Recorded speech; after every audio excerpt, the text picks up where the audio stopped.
What's going on, guys? It's your average Joes, and today we're talking about something that we think is even more important than your daily carry. Something that we feel like is more important to know about than just knowing about guns, and that's tourniquets. This little thing right here, it's a $30 piece of equipment, but it could potentially save your life more so than even carrying a firearm. Not only your life, statistically, it's proven. Yeah, and people around you as well, you know. So we're going to go into that. We're going to talk about stats. We're going to talk about a couple different things, how to use it, and all that good stuff right now.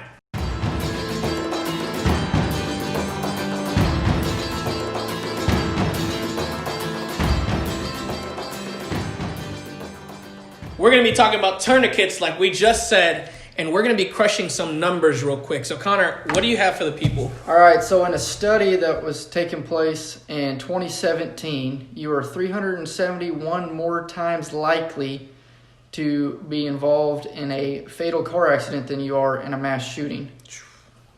Wow.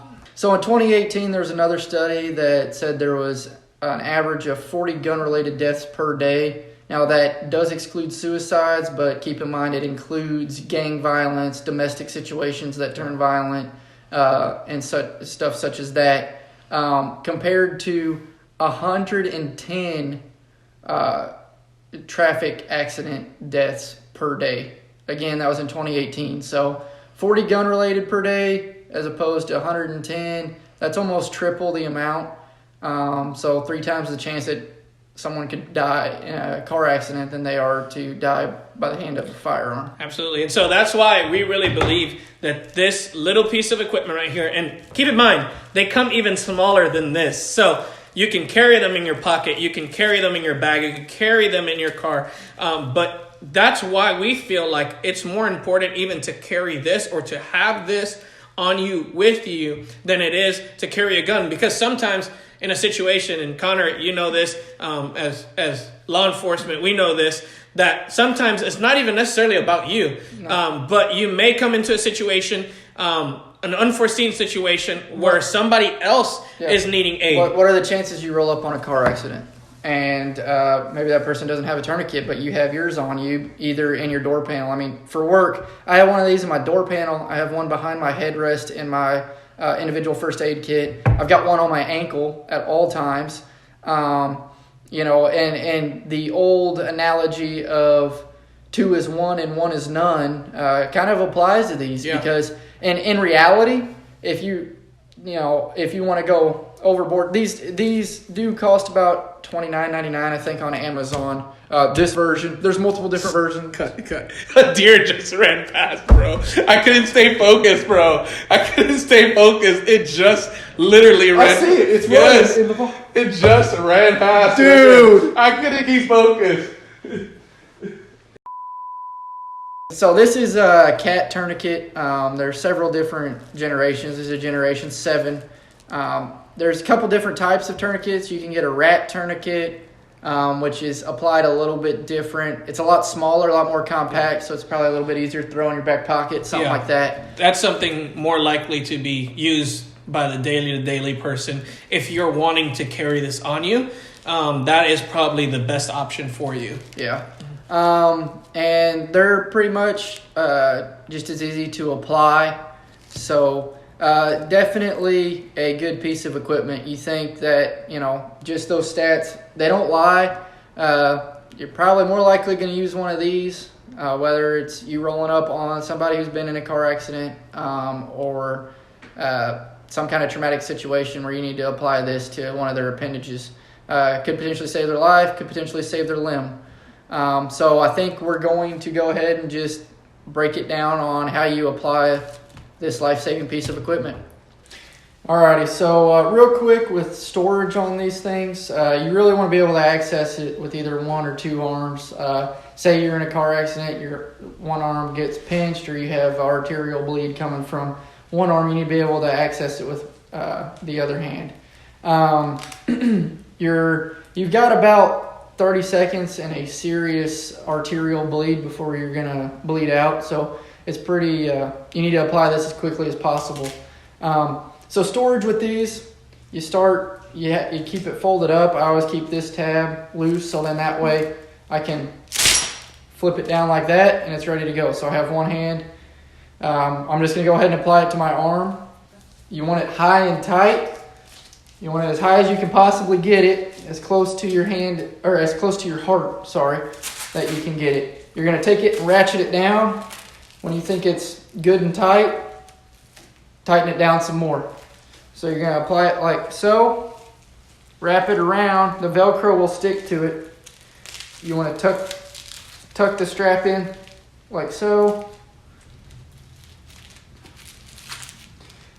Then you're going to sit here and you're going to twist this metal piece like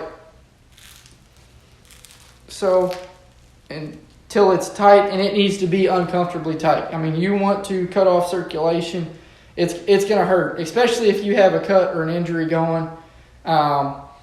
They say it's a lot harder to put a tourniquet on yourself in that situation because that's how tight it needs to be. It needs to be miserably tight. And you can't ever really get it tight enough. So you tighten it down as much as you can possibly stand and throw the white tab over the top like so to lock that metal piece in place.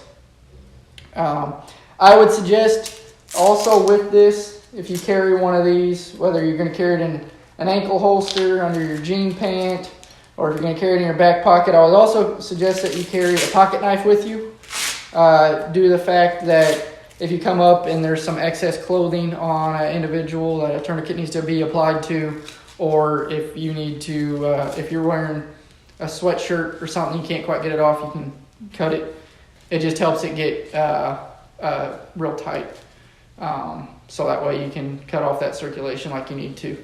You loosen it up. So now we're going to apply it over the arm.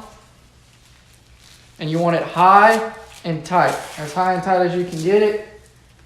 And if this is your buddy, he's just going to have to deal with it because he's going to be screaming at you because it's going to hurt if you're doing it right. Tight is right on these. So you sit there, you take the metal bar. I'm going to crank it down on you. You crank it down, put it in the plastic. In reality, you're going to crank it down 3, 4, 5, 6 times till you physically cannot turn that metal bar anymore. Yeah. Some of these do come with plastic, but just keep on cranking. And you're going to take the white tab, fold it over to lock that metal piece in place, and you're good to go.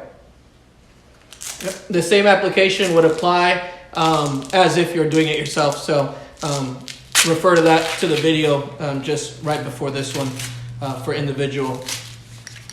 It's going to apply the same way. So guys, make sure you're carrying this around. Make sure you have this, whether in your car, in your pocket. There's smaller ones, bigger ones, where you can store in the car, in your pocket, around your ankle, whatever it is. Make sure you're carrying these around because it is absolutely imperative. It's important. So much so that we started a whole year with this content right here because of how important we think it is to have it. It's probably one of the cheapest, most effective life-saving pieces of equipment you can possibly buy. One quick thing, whenever you go to store these, you want this white tab to not be covering the space on the tourniquet. You want it to be off to the side and stored like so. The reason for that is because whenever you're in a critical incident, the first thing to go is your fine motor skills, okay? So it's going to be very hard for you to detach this and unwrap it. It's a lot easier to just take this and fold it over the top. So guys, honestly, that is how we feel about these tourniquets and how important we think it is to carry them. Like I said just a minute ago, we started our whole content 2021 with a tourniquet because we think it is so important and so imperative to have these on you or with you in case of any incident happening. And know how to use them. And know how to use them. Exactly right. And there are many other videos as well as to how to use this. But if you got any questions, please comment down below. We would love to interact with you and answer any questions that you may have. And also, as far as content goes for the rest of the year, we have a good schedule on what we're going to cover. But it's open to you guys as our viewers as well. If there's something you want to see, if there's questions you got about certain topics, throw them our way and we'll do our best to answer it. If we have to do a Q&A session, We will. Absolutely. So make sure, follow us on Instagram, follow us on YouTube, and man, we're just looking forward to 2021.